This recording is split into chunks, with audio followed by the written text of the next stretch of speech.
ಕನ್ನಡ ಹಬ್ಬ ಇರ್ಬೋದು, ದೀಪಾವಳಿ ಸಂಭ್ರಮ ಇರ್ಬೋದು, ಈ ರೀತಿ ವರ್ಷ ಪೂರ್ತಿ ಹಲವಾರು ಕಾರ್ಯಕ್ರಮಗಳನ್ನ ಮಾಡ್ತಾರೆ. ನಮ್ಗೆ ಗೊತ್ತಿದೆ ಕನ್ನಡ ಸಾಹಿತ್ಯ ಪರಿಷತ್ ಏನು ಮಾಡಬೇಕು ಅದಕ್ಕಿಂತ ಅತ್ಯುತ್ತಮ ಕಾರ್ಯಗಳನ್ನು ಮಾಡ್ತಾ ಇದೆ. ಅದಕ್ಕೆ ಇಡೀ ಜಯಸಂಪ ವೇದಿಕೆ ಮತ್ತು ಅಲ್ಲಿರುವಂಥ ಎಲ್ಲ ಪದಾಧಿಕಾರಿಗಳು, ಸಾಹಿತ್ಯ ಅಭಿಮಾನಿಗಳು ಬೆಂಬಲವಾಗಿ ನಿಂತಿರುವಂಥದ್ದು ತುಂಬ ಶ್ಲಾಘನೀಯವಾದ. ಇವತ್ತು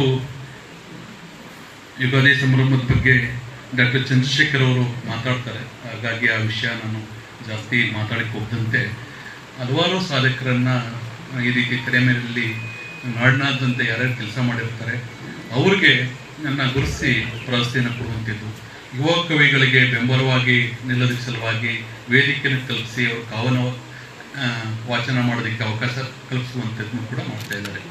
ಈ ರೀತಿ ಮಾಡ್ತಾ ಇರೋದ್ರಿಂದ ಎಷ್ಟೋ ಜನ, ಈಗ ನಾನು ವೇದಿಕೆ ಮೇಲಿರುವಂಥ ಹಿರಿಯರಾದಂಥ ಅಂಕೇಗೌಡರು ಸಾಧನೆ ಇರ್ಬೋದು, ಅದಕ್ಕೆ ಗುರುತಿಸಿ ಒಂದು ಪ್ರಶಸ್ತಿಯನ್ನು ನೀಡಿದಾಗ ಮಾತ್ರ ಆ ವ್ಯಕ್ತಿಗೂ ಒಂದು ಗೌರವ ಬರುತ್ತೆ ಮತ್ತು ಪ್ರಶಸ್ತಿಯ ಘನತೆ ಗೌರವ ಜಾಸ್ತಿ ಆಗುತ್ತೆ.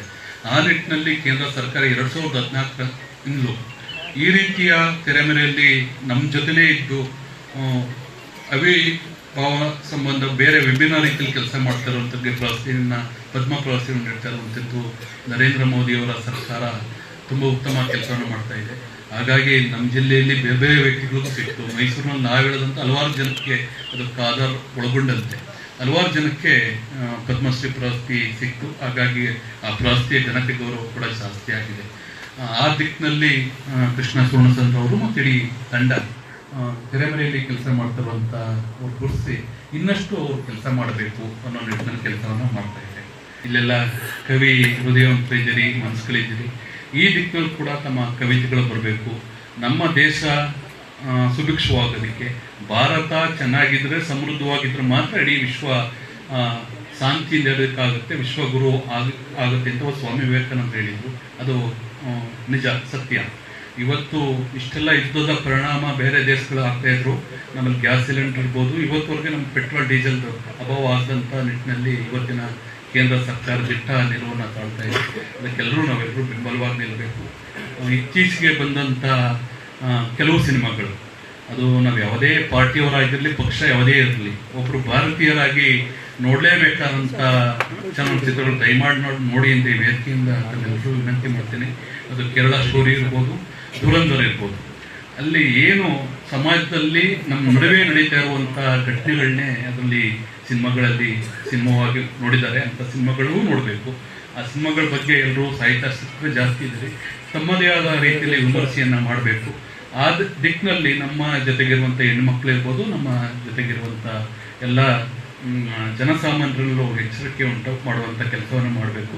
ಅದ್ರ ಮುಖಾಂತರ ಕೇವಲ ಭಾರತೀಯರು ಚೆನ್ನಾಗಿರೋದು, ಹಿಂದೂಗಳು ಚೆನ್ನಾಗಿರೋದು ಅಂತಂದರೆ ನಮ್ಮ ದೇಶ ಚೆನ್ನಾಗಿರ್ಬೇಕು ಅಂತ ಅಷ್ಟೇ ಅಲ್ಲ, ಇಡೀ ವಿಶ್ವ ಶಾಂತಿ ಆಗಬೇಕು, ವಿಶ್ವ ಸಮೃದ್ಧವಾಗಿರಬೇಕು ಅಂತಂದರೆ ಅದಕ್ಕೆ ಭಾರತನೇ ಅದಕ್ಕೆ ನಾಯಕತ್ವವನ್ನು ಕೊಡಬೇಕು. 18 ವರ್ಷ ಆಗಿಲ್ಲ ಅವರಿಗೆ, 17 ವರ್ಷ.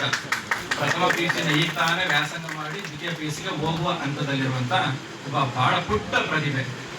ಭರತನಾಟ್ಯದ ಮೂಲಕ 2 ವರ್ಷಗಳಿಂದ ಇದೇ ಸ್ಟೇಜ್ನಲ್ಲಿ ನಮಗೆ ಪರಿಚಯವಾದಂಥ ಆ ಪುಟ್ಟ ಮಗು ಇವತ್ತು ಒಂದು ಕೃತಿನ ಬರೆದಿದೆ ಅಂತಂದ್ರೆ ನಮ್ಗೆ ಆಶ್ಚರ್ಯ ಆಗುತ್ತೆ. ಯಾಕೆಂದ್ರೆ ಅವಳಲ್ಲಿ ಬಹಳ ಟ್ಯಾಲೆಂಟೆಡ್ ಇದೆ. ಅದನ್ನ ಅವಳು ಇದಕ್ಕೆ ಬಳಸ್ಕೊಂಡು, ಪುಸ್ತಕ ಬರೆಯೋದಕ್ಕೂ ಬಳಸ್ಕೊಂಡು ಒಂದು ಕವಿಯತ್ರಿಯಾಗಿ ಈ ಜಿಲ್ಲೆನಲ್ಲಿ ಮೂಡಿ ಬರ್ತಾ ಇರುವಂತದ್ದು ಸಂತೋಷದ ವಿಚಾರ. ಹಾಗಾಗಿ ಮಂಡ್ಯದಲ್ಲಿ ನಡೆದಂತ 87ನೇ ಕನ್ನಡ ಸಾಹಿತ್ಯ ಸಮ್ಮೇಳನದ ಅವಧಿನಲ್ಲಿ ಅವಳು ಬರೆದಂತ ಕವಿತೆಯನ್ನ ನಮ್ಮ ಮಂಡ್ಯ ಜಿಲ್ಲಾಧಿಕಾರಿಗಳು ಮೆಚ್ಚಿ ಅವಳಿಗೆ ಪ್ರಶಂಸಾ ಪತ್ರವನ್ನು ಕೊಟ್ಟಿದ್ದಾರೆ ಮತ್ತು ಆ ಪುಸ್ತಕದಲ್ಲಿ ಒಂದು ಶುಭಾಶಯನೂ ಹಾಕಿದ್ದಾರೆ ಎನ್ನುವಂಥದ್ದನ್ನ ನಾವು ಕಾಣ್ಬೋದು ಆ ಪುಸ್ತಕ ನೋಡಿದಾಗ. ಹಾಗಾಗಿ ಸುಮಾರು 56 ಕವಿತೆಗಳನ್ನ ಮಂಡ್ಯ ಯಶು ಬರೆದಿದ್ದಾರೆ. ಕಳೆದ ಒಂದು 6-7 ತಿಂಗಳಿಂದ ಅವರು ಒಂದ್ಸರಿ ಫೋನ್ ಮಾಡಿದ್ರು, ಸರ್ ನಾನೊಂದು ಪುಸ್ತಕನ ತರಬೇಕು ಅಂತ ಇದ್ದೀನಿ, ಒಂದು 30-35 ಕವಿತೆಗಳಿದೆ, ಏನ್ ಮಾಡೋದು ಸರ್ ಅಂತ. ಯಶು, ನಿನಗೆ ಬಹಳಷ್ಟು ಇನ್ನೂ ಅವಕಾಶಗಳಿದೆ, ಇನ್ನೊಂದಷ್ಟು ಕವಿತೆಗಳನ್ನ ಬರಿ. ಮತ್ತು ನಾವು ಬರೆದಂತ ಕವಿತೆ ಇನ್ನೊಂದು 5 ವರ್ಷ ಕುತ್ಕೊಂಡು ಹೋಗೋದು ನಮಗೆ ಅಯ್ಯೋ ಹಿಂಗ್ ಬರ್ತಿದ್ನ, ಇನ್ನೊಸಿ ಚೆನ್ನಾಗಿ ಬರೀಬಹುದಾಗಿತ್ತೆ ಅನ್ನೋ ಅಂತ ಅನ್ಸುತ್ತೆ. ಹಾಗಾಗಿ ಒಂದಷ್ಟು ಅನುಭವಗಳಾಗಿ ನಿನಗೆ ಜೀವನ ಇದೆ ಅಂತ ಹೇಳಿದಾಗ, ಇಲ್ಲ ಸರ್ ಹಾಗಾದ್ರೆ ಇನ್ನೊಂದಷ್ಟು ಕವಿತೆಗಳನ್ನ ಬರಿತೀನಿ ಅಂತ ಹೇಳಿ ಕೊನೆಗೆ 56 ಕವಿತೆಗಳನ್ನ ಬರೆದು ಆ ಹೊಸ ಭಾವ ಅನ್ನುವಂಥ ಒಂದು ಕೃತಿ ಇವತ್ತು ಹೊರಬಂದಿದೆ. ಓದ್ತಾ ಇರುವಂತ ಮಗು ಅದು. ಯಾಕೆಂದ್ರೆ ಪ್ರಕಾಶಕರಿಲ್ಲ ಅಂತ ನಾನು ಈಗಾಗಲೇ ಹೇಳಿದ್ದೀನಿ. ಅವಳು ಪಾಪ ಎಲ್ಲರ ಹತ್ರ ಒಂದಷ್ಟು ಆರ್ಥಿಕ ಹೊಂದಾಣಿಕೆಯನ್ನ ಮಾಡ್ಕೊಂಡು ಒಂದು ಪುಸ್ತಕವನ್ನ ಹೊರತಂದಿರುವಂತದ್ದು ಒಂದು ದೊಡ್ಡ ಸಾಹಸದ ಕೆಲಸನೇ ಅಂತ ನಾನು ಅದು ಭಾವಿಸ್ತೀನಿ. ಇದರಲ್ಲಿ ಆ ಬರೆದಿರುವಂತಹ ಕವಿತೆಗಳಲ್ಲಿ ಬಹಳಷ್ಟು ಕವಿತೆಗಳು ನಮ್ಮ ಮನಸ್ಸನ್ನ ಮುಟ್ತವೆ ಅನ್ನುವಂಥದ್ದು. ಯಾಕೆಂದ್ರೆ ಆ ಭಾವನೆಗಳ ಬಣ್ಣ ಕೃತಿಗೆ ನಾನು ಮುನ್ನುಡಿಯನ್ನ ಬರೆದ್ರೆ, ಈ ಹೊಸಭಾವ ಕೃತಿಗೆ ನಾನು ಬೆನ್ನುಡಿಯನ್ನ ಬರೆದಿದ್ದೇನೆ.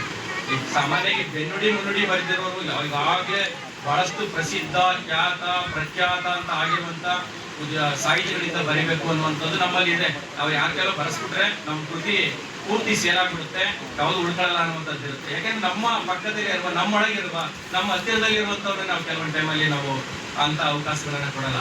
ಆದ್ರೆ ನನಗೆ ಆ ಕೃಷ್ಣ ಸ್ವರ್ಣಚಂದ್ರ ಅವ್ರ ಮೂಲಕ ಈ ಎರಡೂ ಕೃತಿಗೆ ಬರೀಲಿಕ್ಕೆ ಒಂದಷ್ಟು ಅವಕಾಶಗಳು ಸಿಕ್ಕಿದೆ ಅನ್ನುವಂಥದ್ದು. ಅವ್ರು ಹೇಳ್ತಾ ಇದ್ರು, ನಾನು ಇಲ್ಲ ಅಣ್ಣ, ನಾನು ಬರೆಯೋದಿಲ್ಲ, ಇನ್ನೂ ದೊಡ್ಡ ದೊಡ್ಡ ಸಾಹಿತಿಗಳಿದ್ದಾರೆ, ಅವ್ರಿಗೆ ಬರೆಸಿ. ಮತ್ತು ಇವತ್ತಿನ ಕವಿತೆಗಳನ್ನು ಕುರಿತು ಮಾತಾಡ್ಬೇಕಾದಾಗೂ ಅಷ್ಟೇ ಬೇರೆಯವ್ರನ್ನ ನಾನಂದ್ರೆ ಅಲ್ಲೊಂದು ಪದಗಳನ್ನ ಹಾಕಿದೆ, ವಿಮರ್ಶಕ ಅಂತ ಹಾಕಿದ್ದಾರೆ. ನಾನು ವಿಮರ್ಶಕ ಅಲ್ಲ, ಪದನ ಹಾಕ್ಬೇಡಿ ಅಂತ ಹೇಳಿದೆ.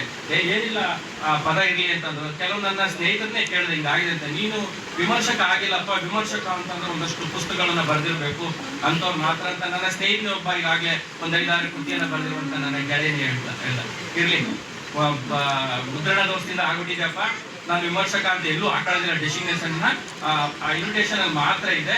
ಆದ್ರೂ ನನಗೆ ಗೊತ್ತಿರುವ ಒಂದು ವಿಮರ್ಶೆಯನ್ನ ಮಾಡುವಂತ, ನಾನು ವಿಮರ್ಶೆ ಆದಿನಲ್ಲಿ ಓದ್ಬೇಕು ಅಂತ ಅನ್ಕೊಂಡಿದ್ದೆ. ನಾನು ಅಂಬೇಗಾರ್ ಇಡ್ತಾ ಇದ್ದೀನಿ, ಅದರಿಂದ ಹಾಕಿದ್ದಾರೆ.